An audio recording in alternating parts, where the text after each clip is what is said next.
Bonjour et bienvenue dans Maman et moi. Je suis Ludivine Tourlonia, autrice et créatrice de ce podcast dans lequel vous entendrez des récits sincères, puissants, parfois fragiles, mais toujours vrais. Si ce projet vous touche, il y a une façon très simple de le soutenir. Vous abonner. Merci infiniment. Et maintenant, place au témoignage. Dans l'épisode précédent, Caroline était hospitalisée et allait être opérée sans savoir ce que cela impliquerait pour sa grossesse. Dans cette deuxième partie, elle nous raconte la suite, ce que les médecins vont découvrir et comment elle va traverser ce moment totalement inattendu et complètement incroyable. Bonne écoute!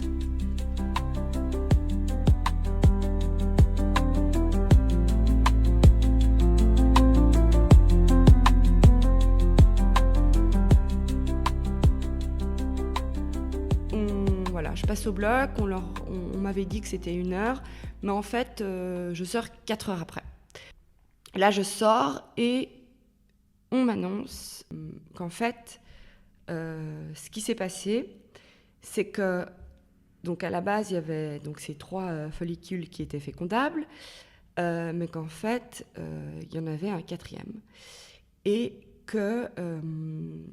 il y en a 2 qui se sont glissés en fait dans mes trompes et qui sont restés dans mes trompes, donc qui ne sont pas passés dans l'utérus, qui ont été fécondés dans les trompes de Fallope, qui ont grandi dans mes trompes de Fallope, donc qui n'ont pas été détectés non plus à 4, exactement, qui n'ont pas été détectés à l'échographie, donc qui grandissaient dans les trompes de Fallope et qui en fait les ont fissurés et que j'étais en train de faire une hémorragie interne. Oh là là, l'angoisse. Ouais. Non, c'est donc voilà. Oui, je leur ai laissé les droits pour. C'est-à-dire, c'est un cas qui présente en fait dans l'école de médecine. Ouais. Parce que c'était donc à l'hôpital universitaire en fait pour l'étudier. Parce que c'est quelque chose qu'ils n'avaient jamais vu. Et donc voilà. Et donc en fait, hémorragie interne. Moi, je dis rien, je pose pas de questions en fait parce que je suis complètement. Enfin, déjà, je sors de 4 heures d'anesthésie générale. On me dit. Alors, il y a un des 2 jumeaux qui n'a pas pu aller de l'avant, qui n'a pas survécu. Et puis, mais l'autre, oui, c'est bon, et tout va bien. Alors moi, j'ai un peu de peine à y croire, c'est-à-dire parce que, il est dans notre ventre, notre utérus, mais on le voit pas. Ouais. Donc, j'ai beaucoup de peine en fait à y croire.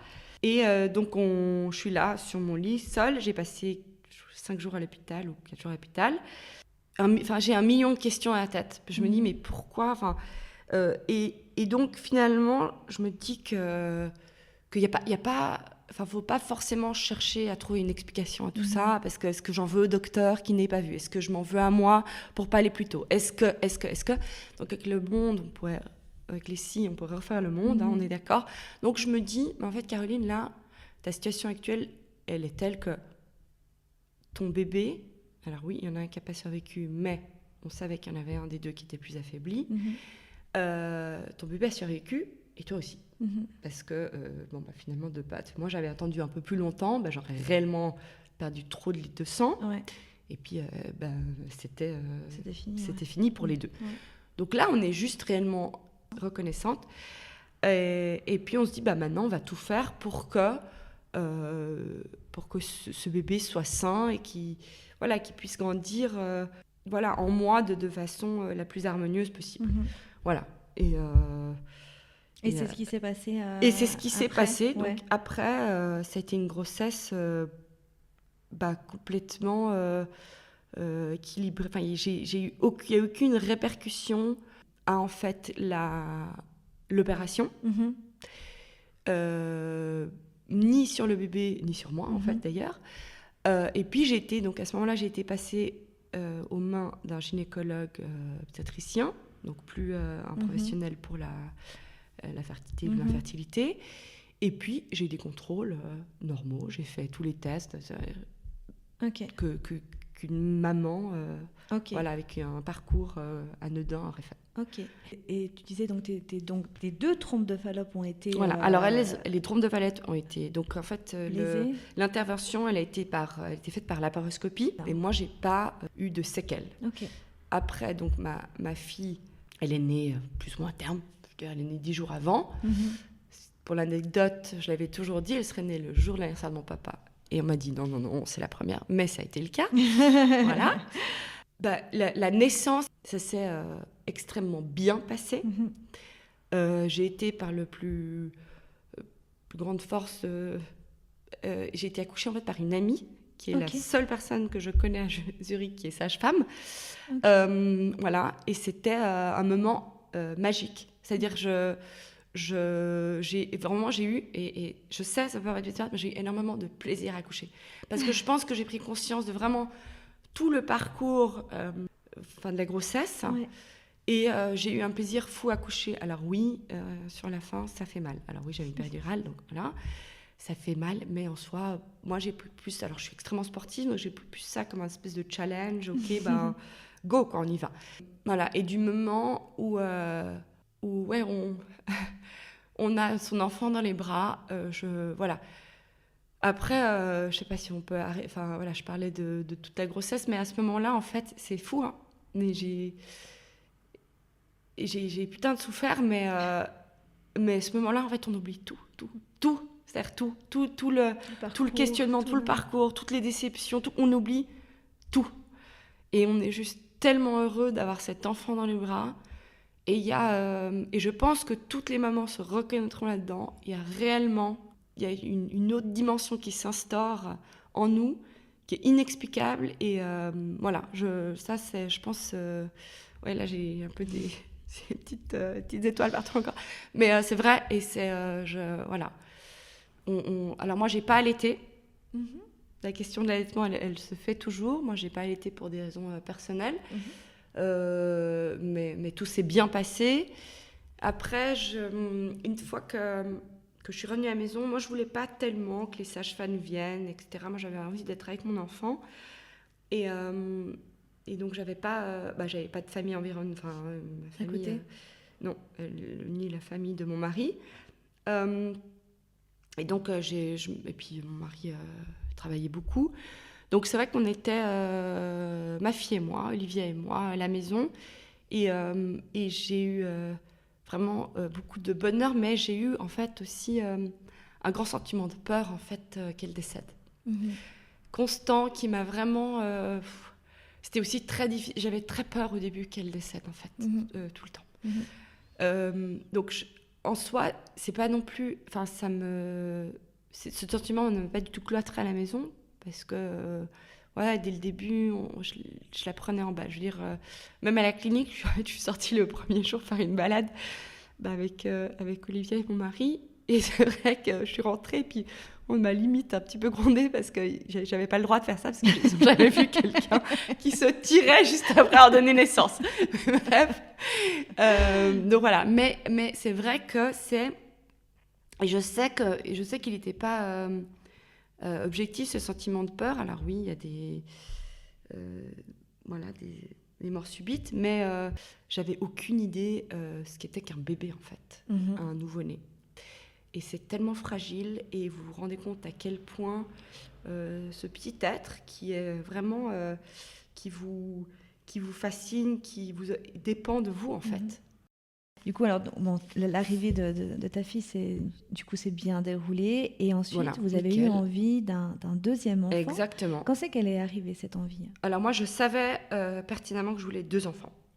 Et je les voulais assez rapprochés, de toute façon, même avant que le diagnostic ait été posé.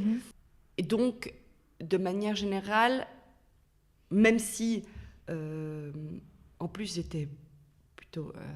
seule, c'est pas un reproche, hein, mais j'avais ma fille à charge à 2000%, puis en plus, je bossais. Mais donc, et c'est curieux, c'est maintenant je me fais la réflexion. C'est vrai que durant ma grossesse, donc post-accident, j'ai pas une fois demandé au gynécologue si j'allais pouvoir avoir un deuxième enfant, ni lui ne l'a abordé. Ok, donc vous êtes vraiment resté concentré sur cette grossesse. Non, c'est intéressant, maintenant je me fais la réflexion. Et donc, du moment où, en fait, ma fille, elle a eu 4 mois, je pense, je suis retournée, en fait, chez le gynécologue pour la grossesse assistée. Et là, je lui ai mis mon souhait, en fait, d'avoir Un deuxième enfant. Est-ce que tu as un retour de couche normal, vu qu'avant tu étais en aménorrhée? Est-ce que tu as eu un retour de couche? Ouais, j'ai envie de dire normal. Alors, exactement. À ce moment-là, au bout de 3 mois, j'ai un cycle menstruel, c'est-à-dire, entre guillemets, j'aime pas ce mot, mais normal, régulier. Mais il y a une réalité, ça peut être dû aux hormones encore de grossesse, etc. D'accord, okay. Donc voilà, à ce moment-là, je me pose, en fait, je sais pas du tout que ce soit un centre de focus, voilà. Et donc je vais voir ce docteur et là je pense qu'il me prend un petit peu pour une folle, mais il me dit alors non, il m'a dit, c'était drôle parce qu'il m'a dit je suis très surpris de vous voir là. Donc voilà, mais donc il m'a expliqué que il y avait cet accident et qu'on ne pouvait pas en fait procéder au même stimulation, le même parcours en fait de stimulation, qu'il fallait qu'on bifurque sur une fécondation in vitro. Ok. Moi je me suis pas posé 2 fois la question. Ok. Il m'a dit ça, j'ai dit go. Moi je voulais un second enfant, mon mari aussi. Donc c'était parce que il faut le dire, c'est très très lourd d'avoir autant d'hormones dans le corps. Ouais. C'est très lourd. Ouais. Donc fécondation in vitro qui implique donc de nouveau des injections hormonales. Est-ce qu'elles sont moins lourdes que... Non, elles sont plus lourdes, mais c'est plus court. Okay. Parce que vu que de par mon parcours de stimulation hormonale, on avait déjà ciblé en fait la dose hormonale idéale pour moi.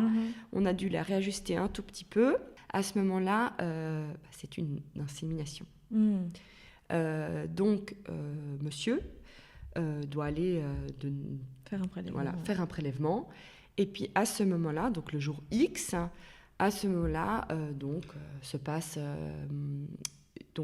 notre futur bébé grandit dans une éprouvette. Ça, psychologiquement, c'est quand même curieux. Moi, c'est-à-dire que mes 2 enfants sont au courant, ils ont maintenant pratiquement 9 et 10 ans, et ils sont au courant de leur parcours en fait de vie. D'arriver sur Terre. Voilà. Et puis, mais c'est quand même curieux parce que donc on y va. Alors, il y a certaines personnes qui trouvent l'insémination douloureuse. Moi, c'est pas mon cas. Ça s'est passé extrêmement bien.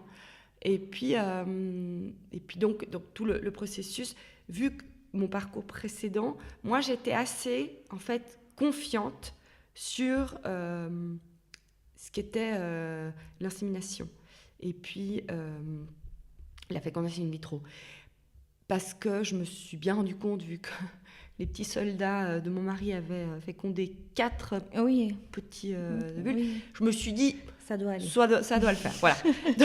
Donc j'étais assez confiante et je suis partie super positive, surtout que j'avais déjà ce petit élément de bonheur qui était ma fille. Et donc le jour de l'insémination, réellement, je suis repartie de la salle en me disant c'est bon. J'avais des petits papillons dans le corps et je me suis dit c'est bon, mon enfant est là. Ce qui était le cas. Ça a marché du premier coup.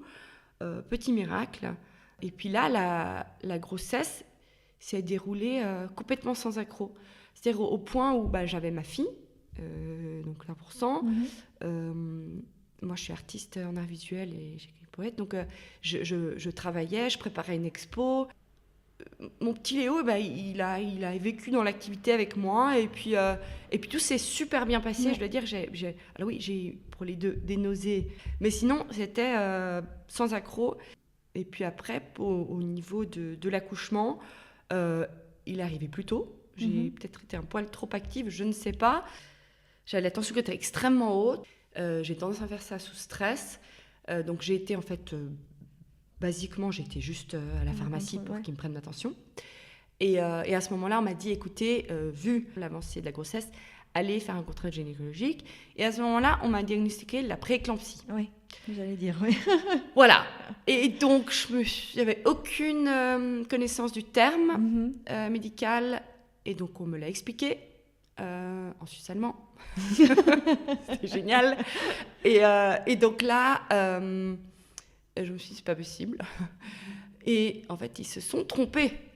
exactement. C'était juste qu'en fait, j'étais en train d'accoucher. J'avais déjà des contractions.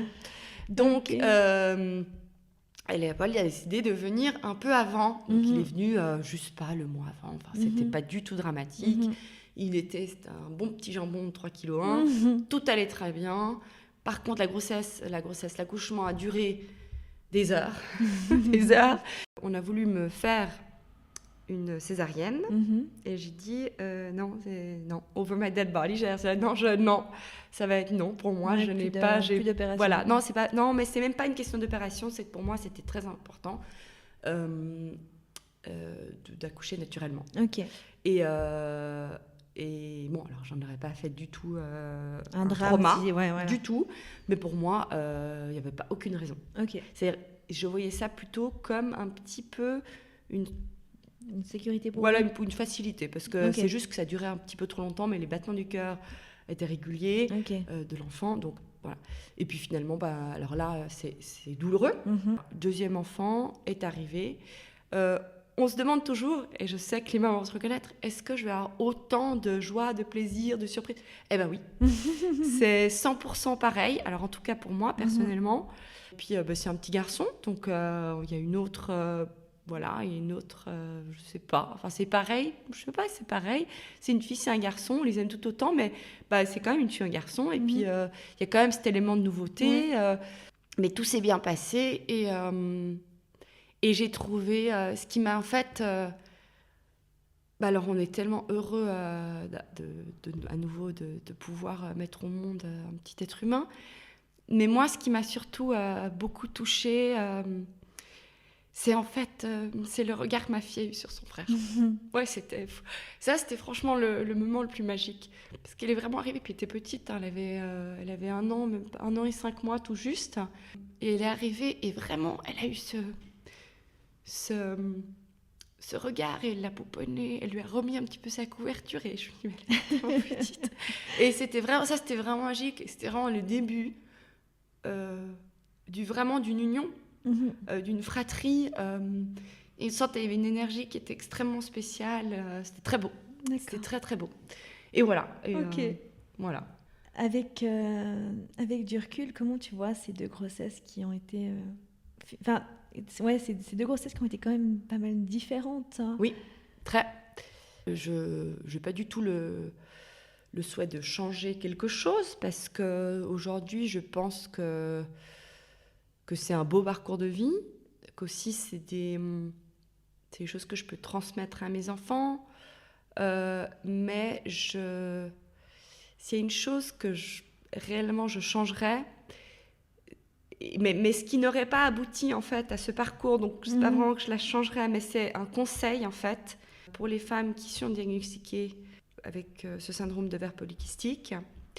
C'est avant de passer en fait à un traitement hormonal, j'essaierai en fait de changer mon alimentation, mes patterns de sommeil, mon activité, pour en fait essayer de réguler mon corps, parce que moi je crois en tout ça, parce que la réalité c'est que moi après donc mon second accouchement, malgré mon diagnostic d'infertilité, j'ai été mettre un stérilet en cuivre, donc sans hormones. Et après coup, j'ai quand même eu mes règles de façon naturelle, ce qui n'est pas forcément le cas avec la pose d'un stérilet en cuivre. Au début, j'étais encore polykystique pendant 3 ans. Je me devais, moi, personnellement, de me retrouver, moi, pour pouvoir me libérer, en fait, de mes troubles d'anorexie, parce que ce n'était pas encore tout à fait le cas. Et du moment où ça a été fait, et que il y a tout qui s'est libéré, relâché, j'ai complètement inversé ce diagnostic. Je ne suis plus du tout polycystique. Du tout. Et donc, ça, tu l'as réglé en changeant, en réparant, voilà. Si je peux dire réparer. Oui, mais je pense que c'est réellement, parce qu'il faut se rendre compte que les hormones, donc elles sont sécrétées par l'hypophyse, qui est quand même un organe dans le cerveau. Je pense que ça a beaucoup à faire aussi, il y a une partie mentale. Voilà, il y a des nœuds. Il y a des nœuds. Ouais. Voilà. D'accord. Comme j'ai dit, je ne reviendrai pas en arrière. C'est une belle histoire, mais je pense que Voilà, il faut essayer de peut-être réguler les nœuds psychologiques qu'on a avant. Il y a peut-être des choses là qui ne sont pas forcément sur l'alimentation. Et en tant que femme, qu'est-ce que tu as découvert de toi-même à travers ces 2 maternités ? Ouf, tellement de choses, parce qu'il faut faire un autre podcast. Non, c'est des choses que je ne pensais pas être en moi, réellement. J'avais aucune conscience de la mère que j'allais être. Aucune. Et je me suis découverte... j'avais peut-être pas conscience de tout le soin que je pouvais, en fait, donner à un autre petit être humain, en fait. Je suis... c'est bête, hein, mais je suis hyper fière de moi. C'est vrai que j'ai tout fait moi. Alors bon, j'ai un mari, mais... Ouais, je pense qu'on se découvre tellement de facettes parce que on porte, en tant que maman, on porte énormément de casquettes. On est infirmière, on est maîtresse d'école, on est tellement de choses. Mais c'est surtout, en fait, réellement, c'est pas vraiment ce que j'ai découvert moi. Moi, c'est ce que mes enfants m'apportent au quotidien. C'est vraiment ça, c'est qu'ils me permettent... et ils m'ont permis, et je l'ai dit en toute honnêteté, c'est pour mes enfants aussi, il y a des choses, des troubles que j'avais où moi je me sentais pas entière, je m'étais un peu déconnectée de moi-même sur les années précédentes.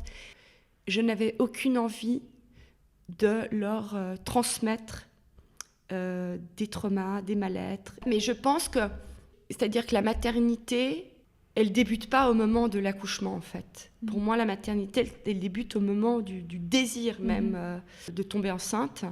Beaucoup de force. Alors oui, il y a un élément que je n'avais aucune idée que j'avais en moi, mais j'étais un peu forcée, c'est la patience.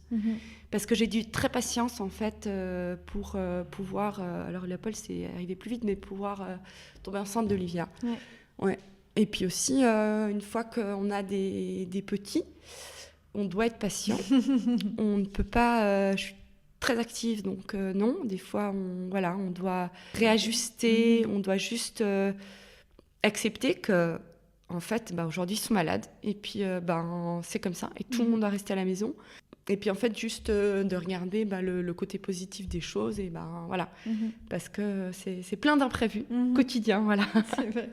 Bon, t'en as un petit peu parlé déjà avant, mais si une future maman vivait un accident ou un événement traumatisant pendant sa grossesse, comme tu l'as vécu, qu'est-ce que tu voudrais lui dire ? C'est que je pense qu'il faut en parler. Alors moi, ça c'est une réalité, moi on ne m'a pas du tout suivie psychologiquement. Personne du corps médical m'a proposé d'aller consulter, ni ne m'en a parlé en fait. Et j'ai trouvé ça, maintenant avec du recul, parce que sur le moment on est tellement dans le rush de tout ça, on ne s'en rend même pas compte, mais avec du recul je me dis qu'il manque une part d'humanité. Alors je conçois tout le monde a une vie et un travail, parce que les médecins sont très demandés, mais je pense qu'il faudrait peut-être qu'ils ont considéré que mon cas n'était pas si traumatisant, mais peut-être mettre des petites cellules d'aide psychologique. Alors peut-être à l'époque non plus, on est quand même il y a 10 ans, n'était pas mise en place, mais je pense peut-être des cellules d'aide, de soutien, sont mises en place. Moi, je pense qu'il faut en parler autour de nous, à nos proches, à des personnes peut-être qui ont vécu ce genre de traumatisme, parce que la réalité, c'est que même en parlant à nos proches, s'ils n'ont pas vécu ce traumatisme, ils ne vont pas forcément comprendre. Ils peuvent nous soutenir, mais pas forcément nous comprendre. Voilà. Après, personnellement, j'ai écrit, donc de pouvoir se libérer, de comprendre. En écrivant, j'ai beaucoup compris les émotions que j'avais à travers ces traumatismes. En fait, je pense de ne pas penser, parce que c'est complètement erroné, qu'on est seul. On n'est pas du tout seul là-dedans. Il y a des ressources. Voilà. Il faut juste trouver les ressources qui sont adaptées en fait, à notre personnalité. Pour terminer, si tes enfants écoutent cet épisode plus tard, qu'est-ce que tu aimerais qu'ils sachent sur la force, la patience et l'amour qu'il a fallu pour les avoir dans ta vie ? J'espère qu'ils le savent déjà, mais... c'est ça un peu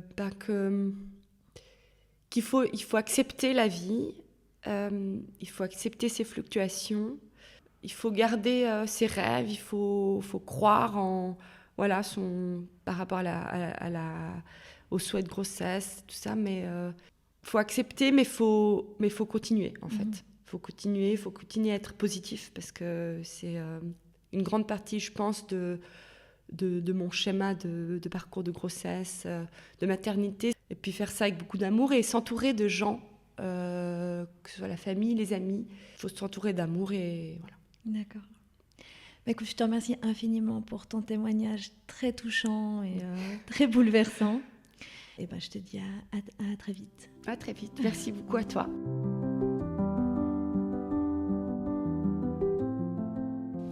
Le parcours de mon invité nous rappelle à quel point la maternité peut être à la fois miraculeuse et cruellement fragile. 4 embryons, 3 pertes, et pourtant une force incroyable pour continuer à croire en son rêve de devenir maman. Son histoire est un témoignage bouleversant de courage, de résilience et d'espoir. Merci d'avoir écouté Maman et moi. Si ce projet vous touche, n'hésitez pas à le soutenir en vous abonnant.